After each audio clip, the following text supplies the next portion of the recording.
Bharat first అంటున్న మాల్దీవులు అంతలో ఇంత తేడా ఎలా సాధ్యమైంది? భారత్ వ్యతిరేకతతో ఎన్నికల్లో గెలిచారు. తాను అనుకున్నట్టుగానే భారత్ను దూరం చేసుకోవాలని ప్రయత్నించారు. చైనా ఫస్ట్ అన్నట్టుగా వ్యవహరించారు. ఆ దేశంలో పర్యటించి పలు ఒప్పందాలు చేసుకున్నారు. కానీ భారత్ తమకు దూరమైతే ఎంత సమస్య వస్తుందో అర్థం చేసుకోలేకపోయారు.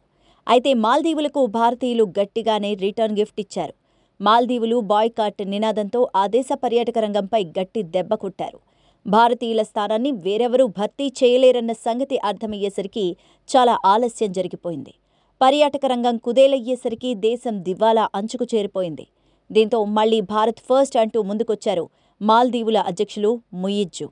5 రోజుల భారత్ పర్యటనలో భాగంగా మాల్దీవ్ అధ్యక్షులు మొహమ్మద్ ముయిజ్జు ప్రధాని మోదీతో సమావేశమయ్యారు.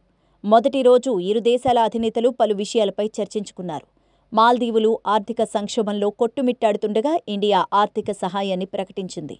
ఈ సందర్భంగా మాల్దీవుల సంక్షేమ సమయంలో భారత్ ఎప్పుడూ ముందుంటుందని ప్రధాని మోదీ తెలిపారు. మాల్దీవులకు 30 బిలియన్ ఇండియన్ కరెన్సీ ఆర్థిక సాయంగా ఇవ్వనున్నామన్నారు. ఇరు దేశాల మధ్య హైదరాబాద్ హౌస్లో సముద్ర భద్రత, స్వేచ్ఛ వాణిజ్య ఒప్పందంపై ద్వైపాక్షిక చర్చలు జరిగాయి. భారతదేశ నైబర్హుడ్ ఫస్ట్ విధానం, సాగర్ విజన్లో మాల్దీవుల కీలక పాత్రను ప్రధాని నరేంద్ర మోదీ పునరుద్ఘాటించారు. మాల్దీవుల అధ్యక్షులు మొహమ్మద్ ముయిజ్జుతో ఇరు దేశాల మధ్య సంబంధాలు దెబ్బతిన్న తర్వాత ద్వైపాక్షిక సంబంధాలను బలోపేతం చేయడంపై ఇరువురు నేతలు చర్చించారు. భారత్ మాల్దీవుల సంబంధాలు శతాబ్దాల నాటివని, ఇండియా మాల్దీవులకు సన్నిహిత మిత్రదేశమని ప్రధాని మోదీ అన్నారు. మా నైబర్హుడ్ విధానం, సాగర్ దృష్టిలో మాల్దీవులు ముఖ్యమైన స్థానాన్ని కలిగి ఉన్నాయని, ఇండియా ఫస్ట్ ప్రిఫరెన్స్ ఎప్పుడూ మాల్దీవులకే అని చెప్పారు.